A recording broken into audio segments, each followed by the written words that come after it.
최종적으로 6주 정도 지났을 때는 아까 보셨던 검은색 티눈이 다 없어지고 매끈해진 모습을 보실 수가 있습니다. 우리가 계속 걷고 생활하다 보면은 갑자기 발바닥이 아프면서 딱딱한 굳은 살이 생기고 또 경우에 따라서는 티눈이 생기기도 하는데요. 오늘은 티눈 수술 치료에 대해서 한번 알아보는 영상입니다. 원장님, 티눈은 왜 생기는 걸까요? 크게 티눈과 굳은 살은 어떤 물리적 자극에 의해서 생긴다고 보시면 됩니다. 이 두 개의 구분점은 굳은 살 같은 경우는 넓은 면적의 고른 압박을 통해서 물리적 자극이 되다 보니까 딱딱하게 각질이 두꺼워지는 거라고 보시면 돼요. 그래서 우리가 맨발로 생활하거나 아니면 뭐 운동하시는 경우 손바닥도 그렇고 생기는 게 굳은 살이라고 보시면 되고, 그에 비해서 티눈은 넓은 범위의 압력이 전해지는 게 아니라 특정 한 부분에 압력이 굉장히 과도하게 집중이 되면서 각질이 원뿔 형태로 살에 파고드는 것이 티눈이라고 보시면 되겠습니다. 원장님, 티눈은 어떻게 치료해야 되나요? 우선 티눈 같은 경우 그게 심하지 않을 경우에는 보통은 뭐 티눈 고라 그래서 약국에 파는 티눈 녹이는 약 같은 게 보통은 각질 녹이는 약이라고 보시면 되고요. 그게 아니면은 피부과에서는 굳은 살을 좀 잘라내거나 아니면 안쪽에 있는 티눈을 뭐 레이저 치료나 냉동 치료를 통해서 녹여서 빼내는 치료를 하게 됩니다. 하지만 이런 것들이 반응이 잘 없는 경우들이 있어요. 이게 잘 치료가 안 되거나 아니면 또 너무 깊고 너무 두꺼워가지고 그런 것들이 치료가 안 되고 계속 반복이 되는 경우에는 결국 수술로 깨끗하게 절제하는 것이 큰 도움이 될 때가 많습니다. 원장님, 그러면 수술이 먼저 추천되는 경우가 있나요? 꼭 먼저 추천되는 것은 아닌데요.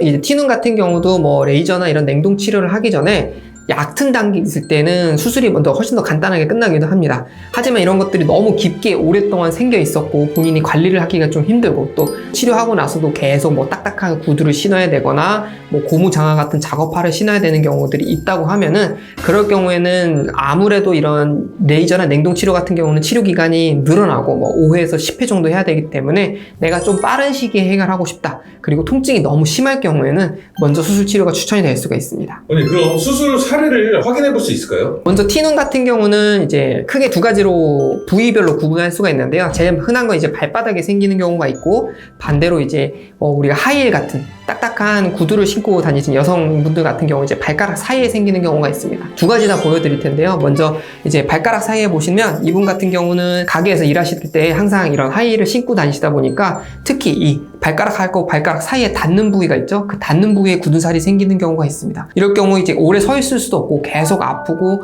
경우에 따라서는 안쪽에 진물 같은 경우들이 나올 경우가 있거든요. 이럴 경우에는 이제 수술을 치료하게 되면 보시는 것처럼 안쪽에 깊게 파고들어 있는 딱딱한 티눈 같은 경우는 그 뿌리, 우리가 근이라고 얘기하죠. 그 뿌리까지 전부 절제를 하게 되고, 발가락 같은 경우는 그래도 피부에 여분이 많기 때문에 최종적으로 이렇게 봉합을 살짝 하고요. 모아둔 상태 위쪽으로 좀 더 푹신푹신한 뭐 메디폼이나 이런 폼 드레싱을 사용을 해서 드레싱하고 끝내게 됩니다. 최종적으로 한 달 정도 지나면 겉에 뭐 각질이나 이런 것들이 좀 일어나긴 하지만 일단은 티눈이 다 제거가 됐고 상처가 잘 붙어서 일단 수술 후 가장 큰 특징은 그겁니다. 통증이 많이 사라집니다. 그래서 이제 일하실 때도 훨씬 더 편하게 일하실 수 있기 때문에 발가락에 생긴 티눈은 이렇게 치료가 할 수가 있고요. 그 다음으로 이제 발바닥 티눈이 있는데 남성분들은 거의 대부분 다 발바닥 티눈으로 병원을 오시는 것 같아요. 그래서 발바닥 티눈이 크지 않을 경우에는 지금 보시는 것처럼 이 굳은 살 주변 안에 박혀있는 이 부분 티눈이 되고요. 이렇게 지금 병변이 크지 않을 경우에는 수술할 때 이렇게 보시는 것처럼 이 딱딱한 티눈을 안에서 빼내게 됩니다. 빼내고 나서는 주변에 굳은 살도 조금 더 부드럽게 막아주고요.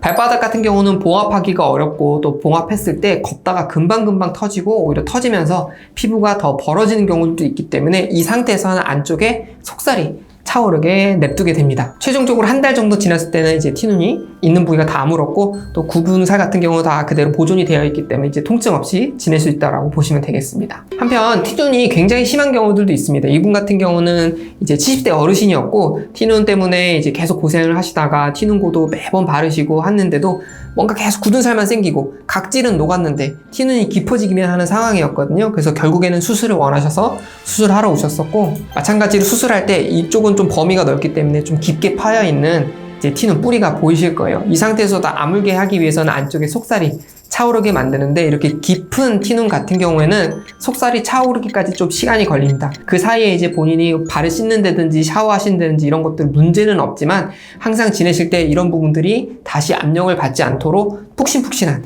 밑창이 좀 부드럽고 튼튼한 신발을 신으신다든지 아니면은 폼 드레싱을 유지해 주시는 게 좋고요. 수술하고 나면 이렇게 구멍이 뚫려 있긴 하지만 안쪽에서 점차 이제 속살이 차오르기 때문에 병원에 오셨을 때마다 치료를 조금씩 하면서 진행을 하게 되고, 최종적으로 6주 정도 지났을 때는 아까 보셨던 검은색 티눈이 다 없어지고 매끈해진 모습을 보실 수가 있습니다. 그럼 수술 후 티눈이 재발하지 않도록 관리하는 방법이 있나요? 일단은 이제 발 같은 경우는 티눈이 막 많이 생기고 또 하루 종일 걷거나 이렇게 서서 하시는 분들 같은 경우는 내 얼굴만큼 발을 잘 돌봐야 된다라고 설명을 드려요. 우리가 얼굴 씻고 나면 로션도 바르고 선크림도 바르는데 발 같은 경우는 내가 피곤하고 그러다 보면 신경을 못 쓰는 경우가 많아요. 그래서 항상 일하시고 나서는 양말을 벗고 발을 깨끗이 씻고 나서 발바닥에 다른 이상한 부위 없는지 내 얼굴 살피듯이 살피는 게 좋고, 또 두 번째로는 우리 로션 바르는 것처럼 발바닥에도 부드러운 로션 같은 거를 발라주시게 되면 특정 부위가 눌리거나 특정 부위의 살이 접혀거나 각질이 겹쳐가지고 티눈이 생기거나 굳은 살이 너무 두껍게 생기는 걸 방지할 수가 있습니다. 더 중요한 것은 항상 신발 같은 거를 신으실 때 너무 꽉 조이거나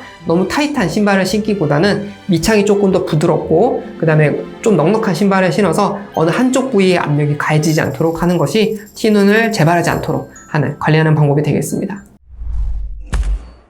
오늘 영상 도움이 되셨다면 영상 좋아요, 채널 구독 함께 부탁드리겠습니다. 감사합니다.